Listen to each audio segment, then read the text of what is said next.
I'd finally found someone who felt worth my time.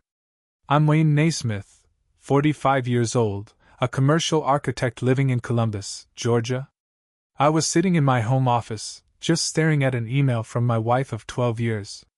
Anna was supposed to be away at some yoga retreat out in Arizona.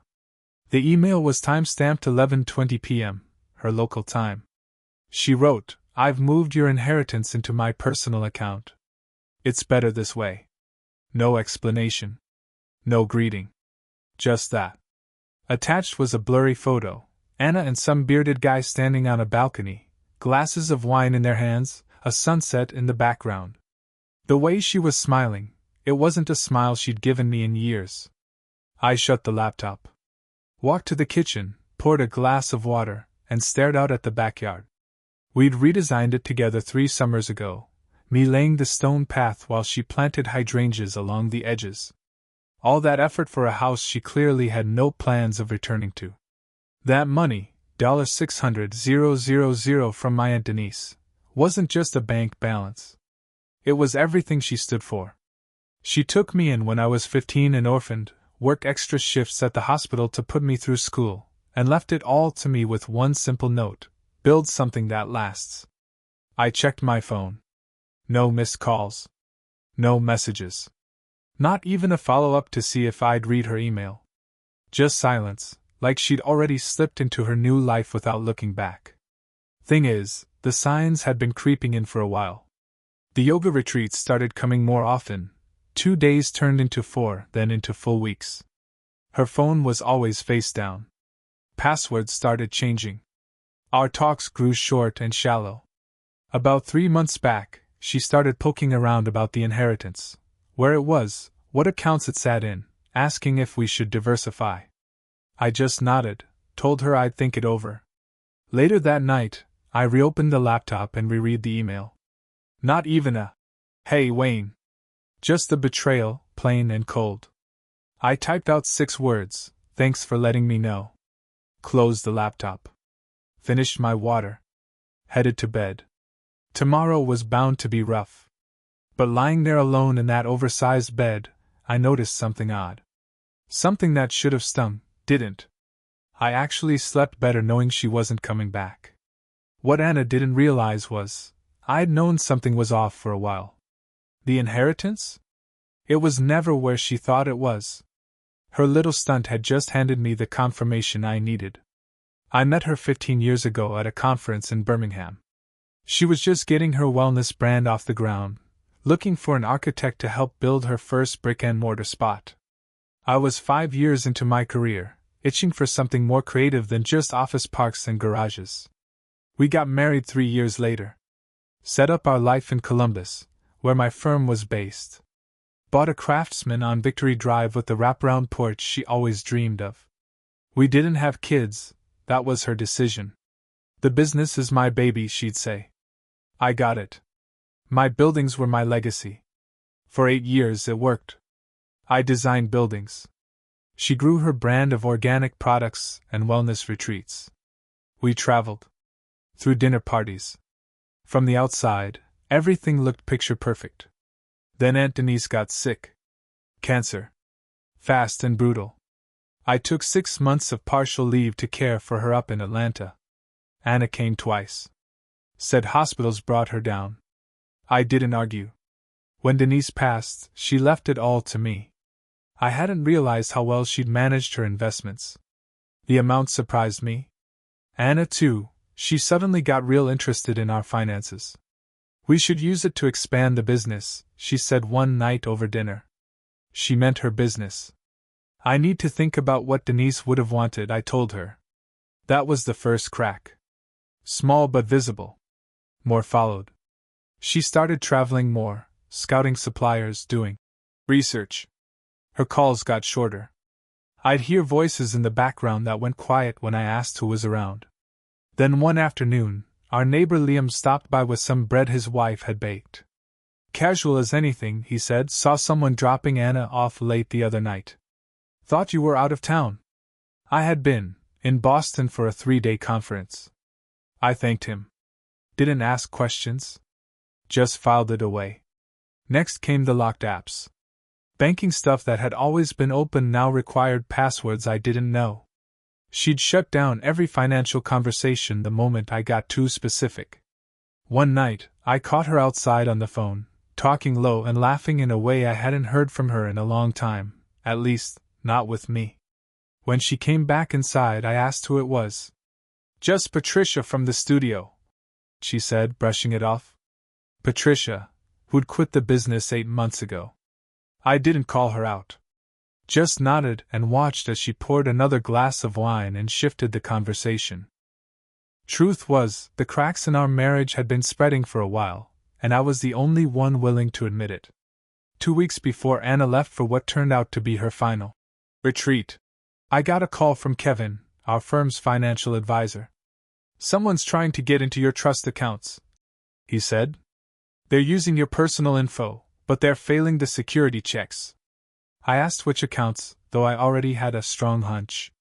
"The inheritance funds," he confirmed. "They tried using your Social Security's last 4 digits but couldn't answer any of the security questions." I thanked him, hung up, and just sat there at my desk, staring into space. That same night, Anna brought up the idea of simplifying our finances. "It's dumb to have so many different logins and passwords," she said, not even looking at me. "We should just combine everything." "You're probably right," I told her. "I'll check in with Kevin about it." The next morning, I drove to Atlanta to meet with Janice Nelson, my Aunt Denise's attorney for 20 years and now mine. I laid it all out, no anger, no drama. Just the facts. After I finished, Janice gave a small nod. "Your aunt was smart to put the money in an irrevocable trust," she said. "No matter what happens in your marriage, that money is protected." Then her tone shifted. "If anyone did try to move that money without permission, that's attempted fraud, plain and simple. Serious legal consequences." I nodded. "I want everything documented. And let's set up a system to flag any future access attempts." When I got back to Columbus, Anna had already packed for her trip. She kissed me on the cheek, quick, detached. "I might stay longer this time," she said at the door. "Really dive deep into the practice." I helped carry her bags to the car, watched her drive away, then walked back inside and opened my laptop. I didn't go digging through her texts or call up her friends. No need for that. Instead, I opened our shared cloud folder, the one where we kept stuff for the house. There was a subfolder labeled Home Renovation Ideas, a project we'd talked about starting this year. She must have forgotten it was shared. Inside were documents she hadn't cleaned out, screenshots of my accounts, statements, notes on transfer procedures, even a photo of a whiteboard with numbers, my full inheritance, minus 20%, labeled transfer fee explanation. She'd been planning this for months. I closed the folder and walked through the house, the furniture we picked out together, the art we hung like some curated display of who we were pretending to be. And instead of anger or heartbreak, something else settled over me. Peace. I wasn't shocked by the betrayal. What caught me off guard was how calm I felt. No rage. No sadness. Just a clear picture of what our marriage had turned into, a transaction she was backing out of now that she'd found a better offer. That night, I slept in the guest room. The next morning, I started making calls. So when Anna's email came through 5 days later, I already had everything moving. I waited exactly 24 hours before I took any action. No emotional replies. No calls or pleas. Just business. First, I forwarded the email to Kevin and Janice with the subject line, "Documentation requested." Both replied, confirmed they got it. No questions. They understood. Next, I called Richard Wright, a divorce lawyer Janice had mentioned months ago, back when this was all just a what-if conversation. His assistant fit me in that afternoon. Around noon, Anna texted me. "Did you get my email?" I wrote back, "Yes." A few minutes later she replied, "That's all you have to say?" I didn't answer. Instead, I drove to Richard's office downtown. Janice joined by video call. Richard flipped through the files Janice had already sent over. "There's a clear trail," he said. Multiple things work in your favor. The money was inherited, kept separate from joint assets, secured in a trust. And she just confessed to trying to access it without permission. What's the next step? I asked. File for divorce right away, he said. Based on financial misconduct. Georgia law doesn't treat this as no fault when there's clear fraud. I signed the papers before I walked out of his office. Around 4:30 that afternoon, my phone rang. Anna's name lit up the screen. You're being childish, she said the moment I picked up. No. Hello? No. How are you? Just straight to it. This doesn't have to be messy. I agree, I said calmly. Then let's act like adults. The money's already been moved. Fighting it is only going to waste more on lawyers. I shifted gears. Where are you staying? There was a beat of silence, like I'd thrown her off. Why does that matter? Just curious where home is now. Wayne, focus. We need to talk about financial arrangements. My lawyer's drawing up a settlement. It's better for both of us to keep things clean. Who's your lawyer? Nathan Campbell. He's already reviewing everything. I jotted the name down. Good to know. Thanks. Are you even listening to me? She asked, annoyed. You've said this doesn't have to be difficult, twice now. I kept my tone steady.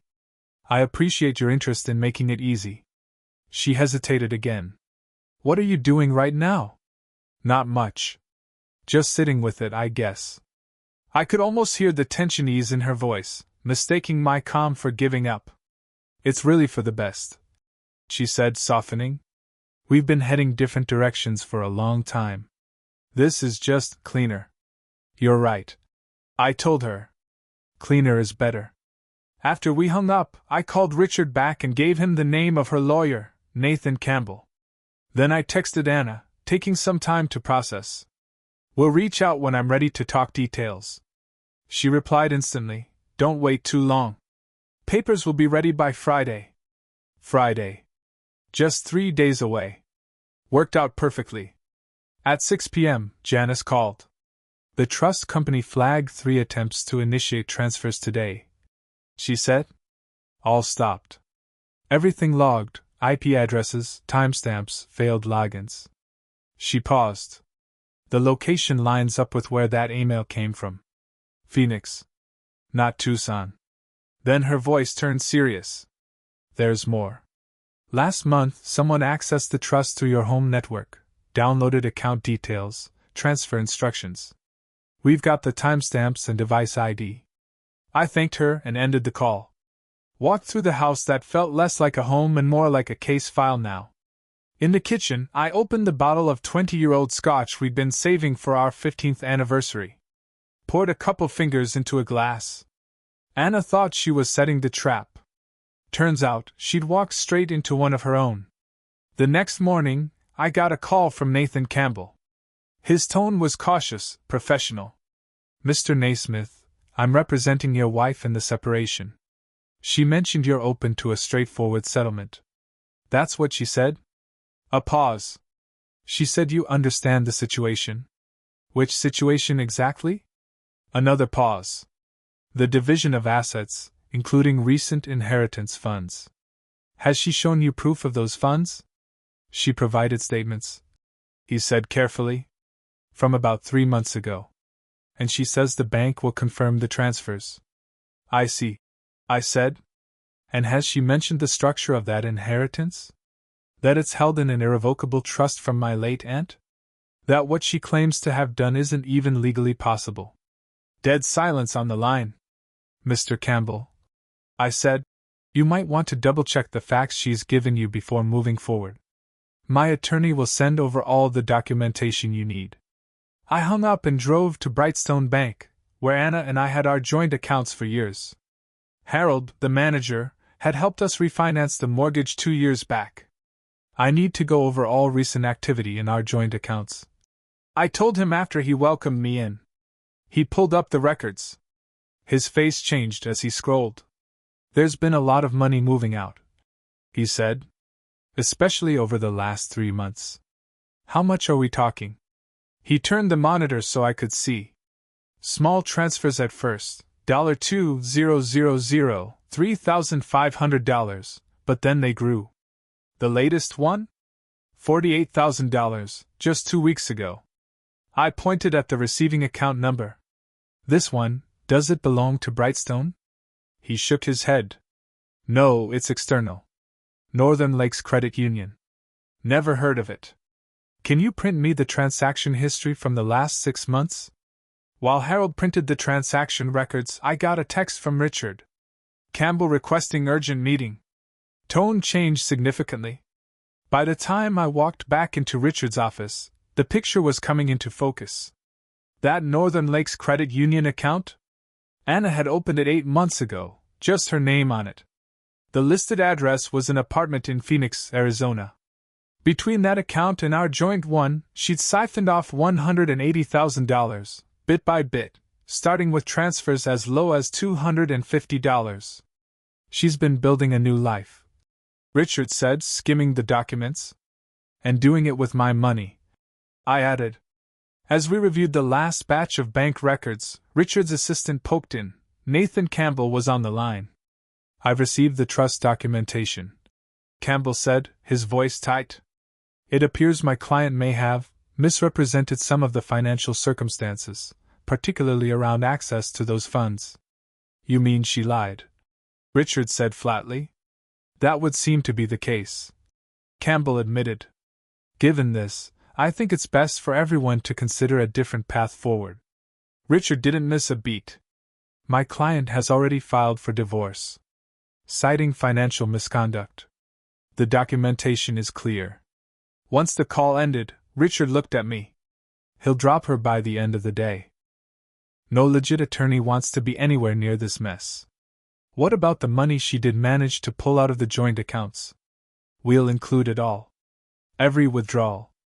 Let her try explaining to a judge why she opened a hidden bank account, rented a secret apartment, and funneled off nearly $200,000. I nodded.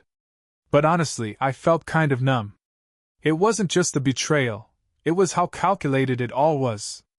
Planned right under my nose while she ate dinner with me, slept next to me, made plans for a future she'd already decided to skip.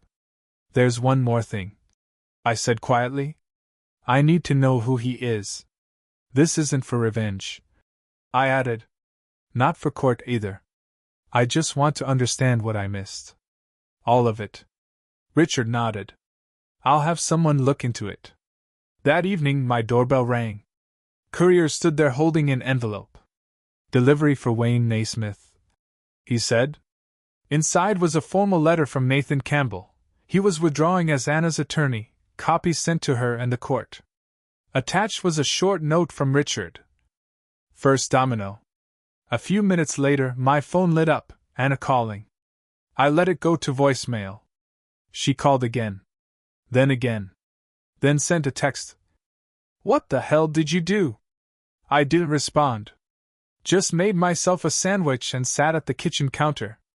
Halfway through, an email from Janice hit my inbox. Subject line update. The trust company had finished their investigation.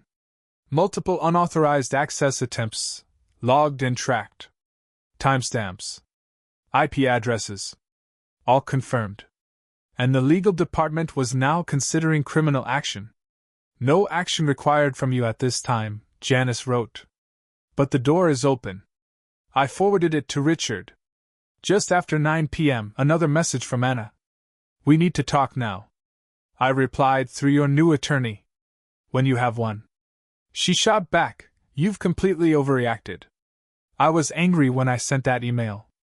I didn't actually move anything. But the access logs said otherwise. She waited, then sent another, what access logs?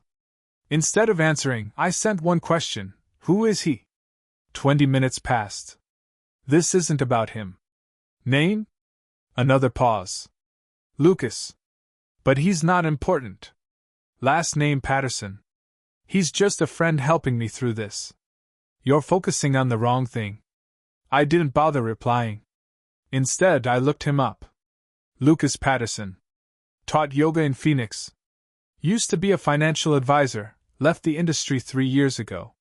His LinkedIn said he was chasing deeper connections. Figures. Next morning, I stopped by Liam's place, our neighbor. That guy you saw dropping Anna off. I started. Would you recognize him again? Liam nodded. Tall, beard, gray Tesla. I showed him the photo attached to Anna's original email. This him? He squinted at the picture. Yeah. That's him. He was here 5, 6 times, mostly when you were out of town. I thanked him and asked if he'd be willing to make a statement. Absolutely, he said, without a second's hesitation. At 11 a.m., Richard called. We've hit a snag, he said. Anna's hired Philip Barnes. I knew the name. Barnes was known for playing hardball in divorce court, expensive, aggressive, and relentless. He's already filed for an emergency hearing, Richard added, trying to challenge the financial misconduct claim. On what grounds? He says Anna has proof all financial decisions were mutual. That everything was discussed and agreed on. When's the hearing? Monday morning. 3 days. I thought about her hidden apartment in Phoenix. That account at Northern Lakes. Lucas, the man who'd been in my house while I was traveling for work. Let's give Barnes something to chew on, I said. That afternoon, Richard sent a full packet over to Barnes's office, copies of everything. Trust access logs. The bank statements showing all the withdrawals. The Phoenix lease in Anna's name. Liam's notarized statement about Lucas's visits. Screenshots from the home renovation ideas folder, where Anna had left notes on how to get into my financial accounts. By 5 p.m., Barnes called Richard back, asking for a private meeting to talk settlement. He's seen enough, Richard told me. They're offering a clean break. She keeps what she already took. No more claims. You keep everything else, the house, the inheritance, all of it.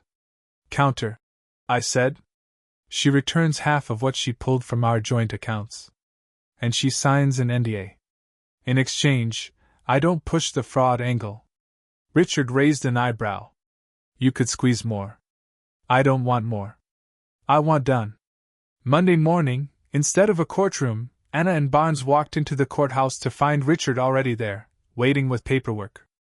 No judge. No hearing. No headlines. I waited in a private room while Richard laid out the terms. Anna would transfer $90,000, half of what she took, within 24 hours. No future claims on the house or inheritance. She'd sign a non-disclosure agreement that barred her from discussing our marriage or divorce publicly. In return, I wouldn't press charges over the trust fund access. Through the glass wall, I watched her face change as Richard handed over the evidence file. Photos. Statements. Logins. Receipts. Her confidence drained out of her, replaced with something like defeat. She glanced toward me, then quickly turned away. Barnes whispered something in her ear. She gave a slow nod. 10 minutes later, they stepped in. My client accepts the terms, Barnes said. Richard slid the papers across. Anna signed without reading, her handwriting shaky, but steady enough. I signed next, then slid an envelope her way. What's this? She asked. First word she'd spoken directly to me in a while. Passwords, I said. Cloud storage, the house alarm, anything you might need to get your stuff. Her eyes finally met mine. She was looking for anger. Maybe some self-righteous victory. She didn't find either. It was never about the money, I said softly.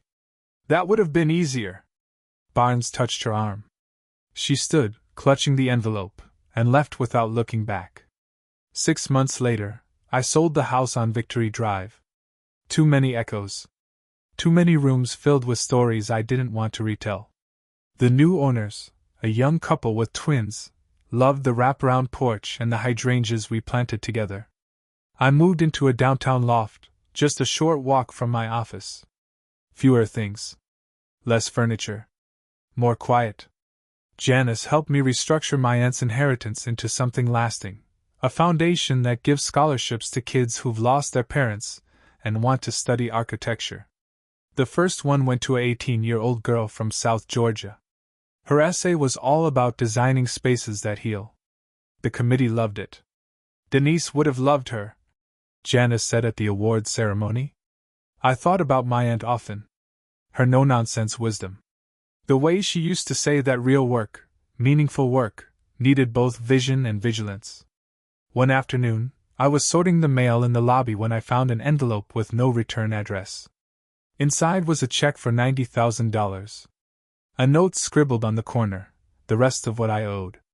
No name. None needed. That evening, I walked down to the riverfront, the spot where Anna and I once dreamed about opening a wellness space. I'd design it, she'd run it.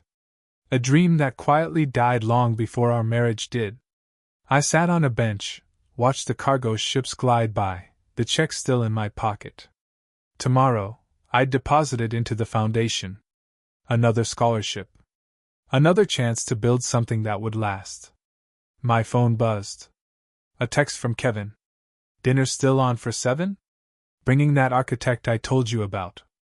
I checked the time. Just enough of the evening left to walk home, change, and head out. Just enough time to decide to say yes to whatever comes next.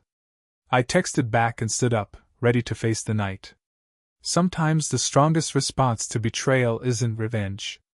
It's rebuilding.